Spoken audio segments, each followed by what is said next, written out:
And I would like to segue doon sa pag-insert ng 14 billion budget doon sa budget ng Comelec na hindi nila hiniling na nilagay sa under plebiscites. Correct. Ibig sabihin yan, isa lang ibig sabihin yan, peke ang umiikot na People's Initiative. Alam mo kung bakit? Kasi wala pang lumalabas na signature campaign, naisip na ng Kongreso na maglagay ng budget ng plebiscite on a year na non-election year. Ayun. Ibig sabihin, meron ng plano na magkakaroon ng initiative, ng People's Initiative, magkakaroon ng plebiscite this 2024. Wala pang lumalabas na People's Initiative. Ibig sabihin, ang pinanggalingan ng initiative ay hindi sa people. Correct. Oh, yan. Klaro, Congressional anomalya talaga. initiative.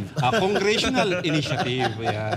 Maanomalya talaga, no? Kasi in the first place, paano bibigyan ng support ng tao ang People's Initiative, di ba? No, klaro. It should be coming from the people. Kaya nga, There has People's to be a Initiative. groundswelling of support.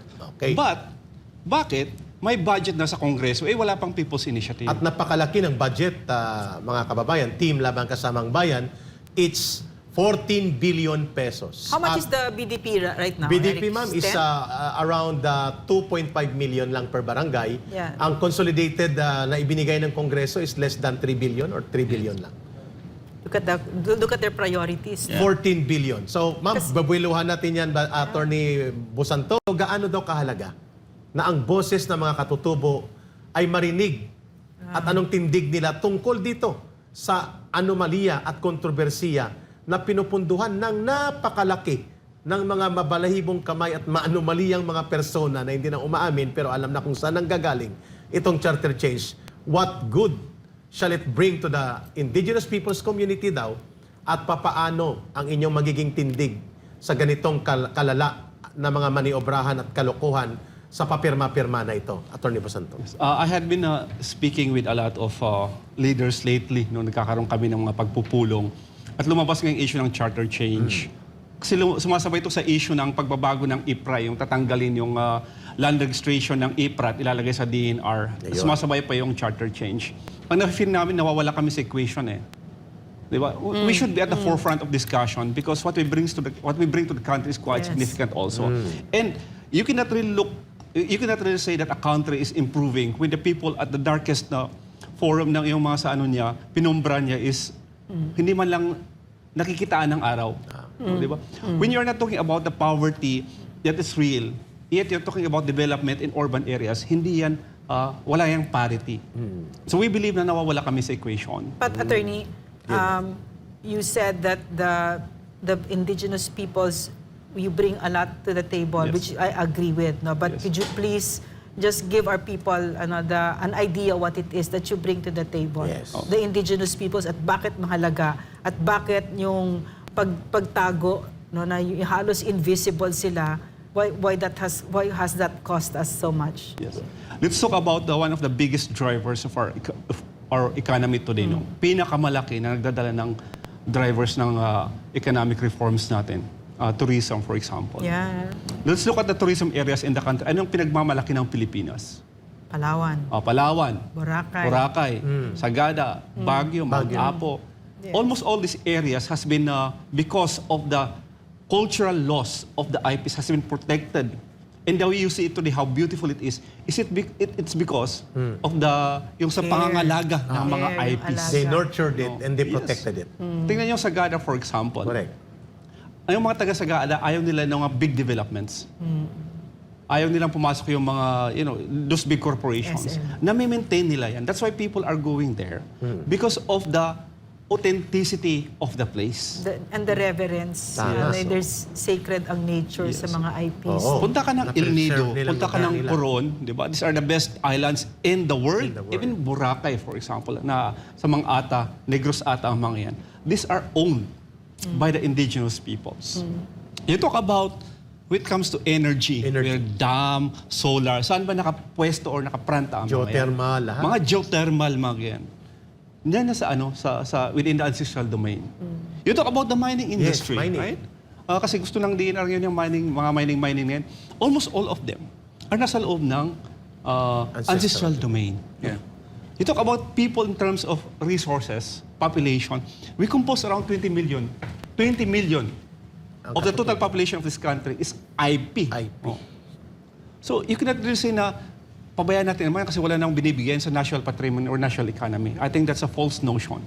At sa mga kasama kong IPs, do not feel na as if we do not bring something to the table because we do. Yeah.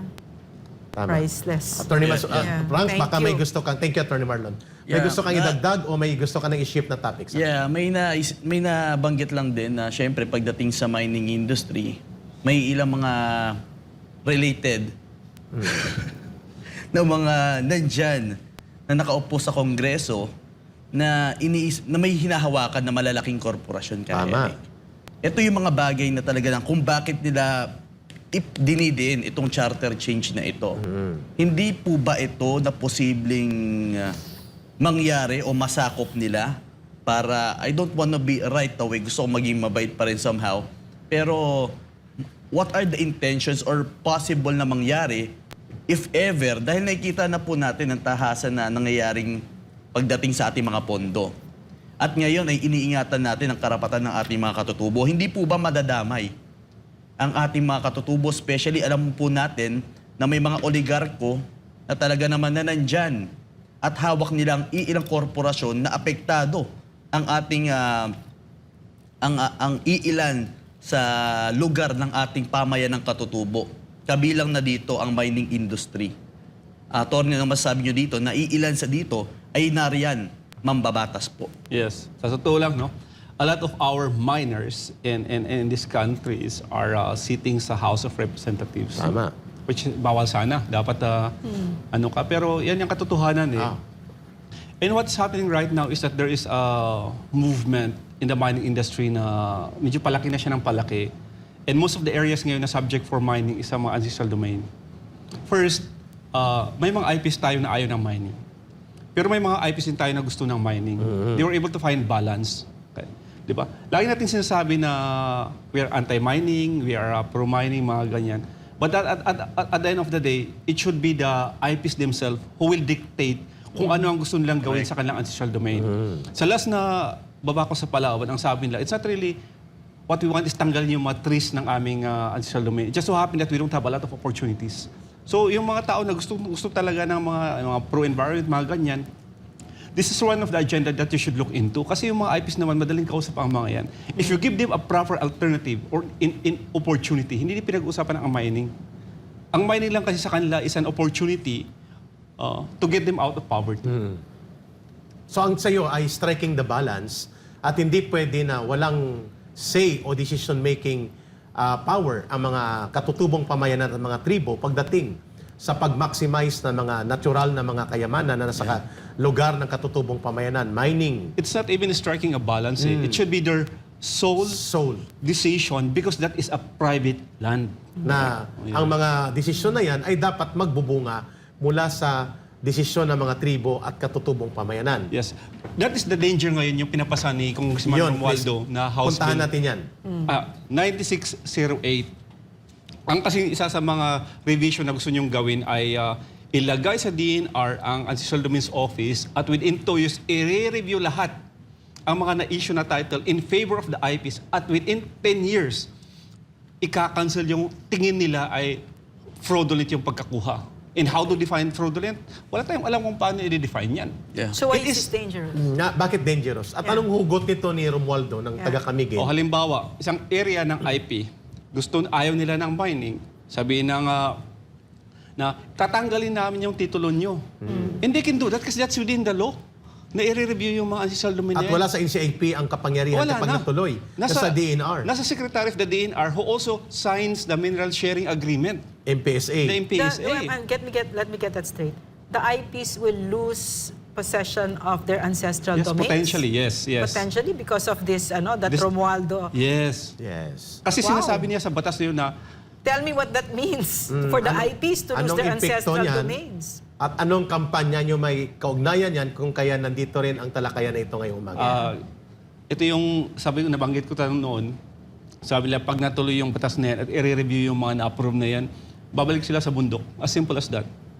Walang makakapasok na DNR dito sa loob namin. Lalaban ang mga Kasi katutubong nanggaling na sila doon eh. Oo. Bumalik lang sila because they trusted the PRRD, di ba? They trusted in TFL-CAC. But it will not stop them from going back to where they initially were. Kasi yun yung pinaglalaban nila, rights to their possession, to their ancestral domain. Pag tinanggal mo na naman yan, ano na sabi nila? Babalik sa bundok at kakalabanin ang gobyerno. Yes. Kasi ma'am, yan ang naging dahilan kung bakit sila pumunta sa NPA or na-recruit ng NPA. Yes. That's Sa matagal na panahon, absent ang government at Yeah. naging kasabwat ng malalaking dayuhang interes. Kayo, nang bumalik po sila, nakita nila na may mekanismo ng good governance at pinalakas ang NCIP at ang IPRA, Yeah. lalo na sa panahon ni Pangulong Duterte, Alan Kapuyan. Aling Kapuyan, tumiwalag sila sa NPA at Yeah. lumaban. Yun ba ang ibig sabihin niya, Attorney Marlon? Ganito ba ang konteksto ng kanilang pagtingin ngayon? Yes, tell me ka, Eric, di ba? Ano yung number one recruitment agenda or recruitment point ng mga CPP sa ating mga IP especially sa Mindanao? Lupa. Lupa. Lupa. Tatanggalin ng government yung lupa sa inyo.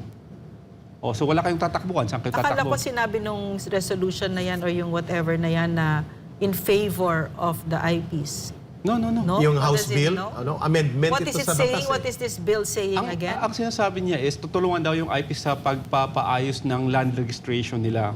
Pero if you look at the context of the law, number one, the NCIP is no longer an independent institution. Wala na siya Lahat ng issue ng land registration, land delineation, and land sa conflicts, DENR na. tatanggalin sa NCIP, ilalagay sa DNR. Why is that dangerous? Ang sa NCIP, we have 7 commissioners Yeah. coming from ethnographic regions na All lahat sila ay IPs.